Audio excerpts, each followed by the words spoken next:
In the 250 division, finishing in third for Monster Energy Pro Circuit Kawasaki, Joey Savacci.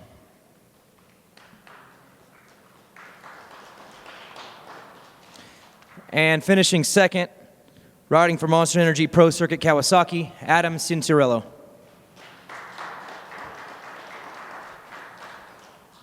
And your winner, riding for Troy Lee Designs Red Bull KTM, Shane McGrath.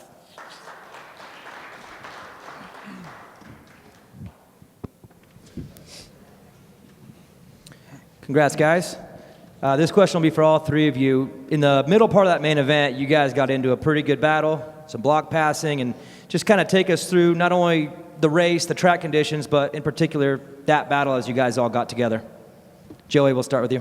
Yeah, for me, I mean, I didn't really get into it too much. I was more of the one being chased. Obviously, I knew that they were better from, I don't know, the corner where Eli fell until the finish line. They were making up quite a bit of time, and I kept following that V in the whoops. And for me, just needed to be smarter and change my lineup. And that's on me for not doing that. But I definitely heard the battling going on. You hear the crowd and they react. But I kind of went from first to third in 3 whoops. So that was about it for me.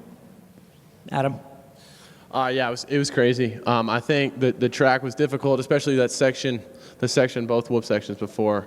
I think that's where Shane really excelled today. For me, Joey was nice to me on the start, could have pushed me into the tough block, so thanks for that. So we got through, and then he actually slid out right away, and we kind of got into each other, and then Aaron got by me, and I was able to get by him. He made a mistake in the whoops and was able to sneak by him, and then was on Joey, and man, I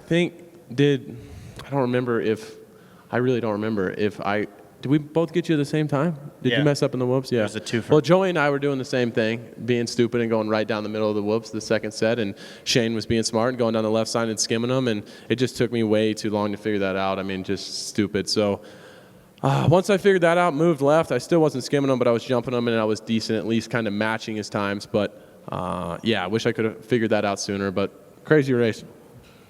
Shane.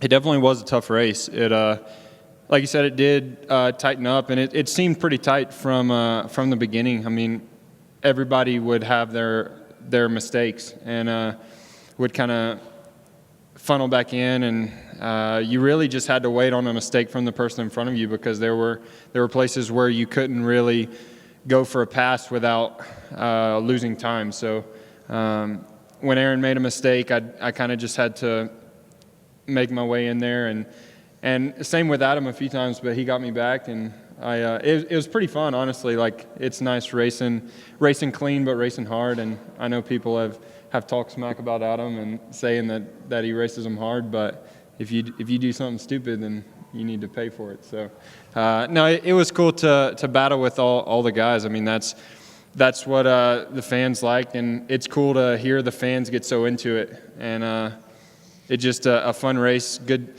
to battle with people. That's what makes us better and makes us smarter. And it was good. Chris Cooksey, Moto X Addicts. Joey, so when you were leading it, going through that whoop section when they both got you, they were actually moving Chase Marquet off the track. Did that distract you at all and help with the mistake, or? I mean, honestly, maybe, but I felt like every other lap there was someone down. Like, especially towards that middle to the second half of the race, I don't know, people were down left and right. So, I mean, that always plays a factor, because you start in one line and then someone goes down. You kind of got to figure out when you're going to get out, especially when you're stuck in the V like I was. But no, I mean, just like I said, it was my fault. Just I needed to be smarter and get out of the V. And I think there's time and a place to follow the V. Like earlier this year, and Aaron passed me in Houston. They were beat down far enough to where it was V'd, but you could kind of get away with keeping your front wheel really light. Whereas I felt like today that V was so deep, it was almost grabbing like the bottom of the fork tubes. So that's just, I guess a mistake, and you learn from it. So, we got to mark that down and know for next time. But no, I wouldn't really say that changed the outcome. Like I said, that's my bad. Aaron Hatz with Racer Axis for Shane. Adam, you can chime in on this too. Could you just take us through that last turn in the main? Did you It looked like Adam almost got you. Did you not know he was that close? No, I knew he was that close, and I played it safe in the first set because I felt like my worst set, and then I caught up to a lapper, so I ended up not getting to skim the second set, and I knew he was close, but not really close enough to run it in, and that's why I just went to the inside, and I heard him go to the outside, but I was like, all right, just don't waste time, but yeah, I just kind of got pinched off by a lapper, and kind of had to lock it up, but yeah, it was pretty close for more so than I wanted it to be. But, yeah. Oh yeah, I was supposed to chime in on that. Yeah, I mean, honestly, I was trying to, once I figured the whoops out, and I never really figured them out, but once I moved left and I was able to get kind of a rhythm going there and at least kind of stabilize myself where I wasn't losing a ton of time in that section, I felt really good on the other parts of the track. I think we both started doing the left side of that option after the mechanics area right there, going left side and over and 3-ing up there. So I felt good on the rest of the track. And once that happened, I felt like I would kind of, I don't know what the lap times would say. I could contradict me, but I felt like I was kind of gaining a little bit here and there. And of course, there's lappers and stuff like that. But I wanted to try to at least, if something happened, try to make a run there at the end. And I gave it everything I had the last couple laps. And, yeah, it came pretty close. But, of course, that lapper was there. And it was one of those things where, you know, he probably knew he had it. But, yeah, I almost wish he was a little bit farther away. So now I'm thinking to myself, man, I just needed to pin it through those whoops the last lap. And I got a gold trophy instead of a silver plaque, which we got to get rid of these plaques. These things, not good. I'm just saying. I mean, they're terrible. Be careful. But I'm thankful for second. Like, a lot of people would be stoked to be in this position, but the plaques. Hey, be careful. Let's do something else with the plaques. Jamie Swank from the Sun Advocate. What are your guys' thoughts on the showdown next weekend? Awesome.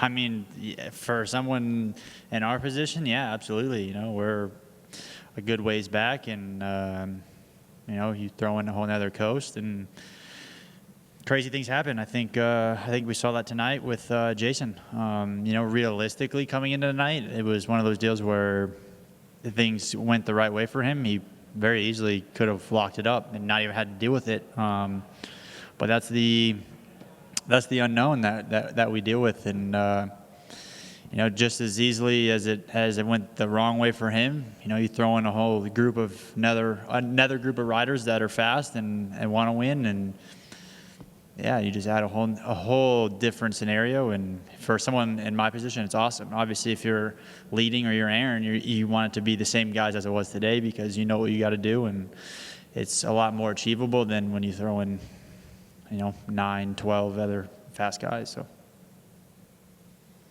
Yeah, I agree with Joey. It's cool to get to go and race those guys and race for the win and not really have any pressure on us. I mean, I don't really know what the points are for second through fourth now, but I mean, I don't want fourth in the points, but if I get fourth in the points, then that's all I can ask for if I go and win. But we just go and we race the West Coast guys and the East Coast guys hard and just give it our all and have fun in Vegas. I think for me, I'm in a position where I need to make up points. Like, it's going to have to be kind of a miracle, 13 points. And I think, like Joey said, when you put more riders in there, it's going to increase the odds of something crazy happening. So I hope everybody stays safe. But, I mean, if something wants to happen in Vegas, that's cool. This Kit Palmer with Cycle News. Obviously, the hoop-de-doos were a big obstacle tonight. And it seems like there are other things too, like just the conditions of the weather and stuff, like the dry track and on how marbly it was. How much of the factor was the dry conditions in the track? It seemed really kind of icy out there with all the marbles. I guess this is for you, Shane. It wasn't as dusty as I thought it was going to be, especially like being behind those guys for the first bit of the race. There were places if they kind of landed good on a backside and just gassed it really hard where it would just blow up powder and I couldn't really see anything. A few of the jumps I kind of just had to try and jump where they jumped. But It's different, and sometimes change is good. Like I forget who said it, but this is 16 rounds in for some of the 450 guys, but for us, it's like in my case, I'm pretty far out of the points, so it's like, this is a different Supercross race now. It's kind of different conditions. It's at altitude. It's hot. It just kind of throws a loop, and I think that just keeps you sharp. And it's nice to just have something different. Although it's cool to have Supercross at night for the show, but during the day, I mean, I like to get up early and get my day started. So I guess it has pros and cons, but the wind just didn't help us out today, and wasn't really the track crew's fault. It was pretty muddy this morning, and still it was really dry at the end. So can't really put any blame anywhere.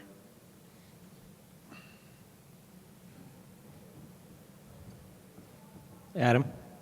Was the comment about the plaques too much? Be careful. Did I offend anybody? I just want to clarify. Anybody watching this that thinks I'm an a-hole for talking about the plaques, I was more so trying to be funny. If I took it too far, I apologize. Besides that, I think we're ran out on questions, right? I mean, is that it? That's it. Thanks, guys.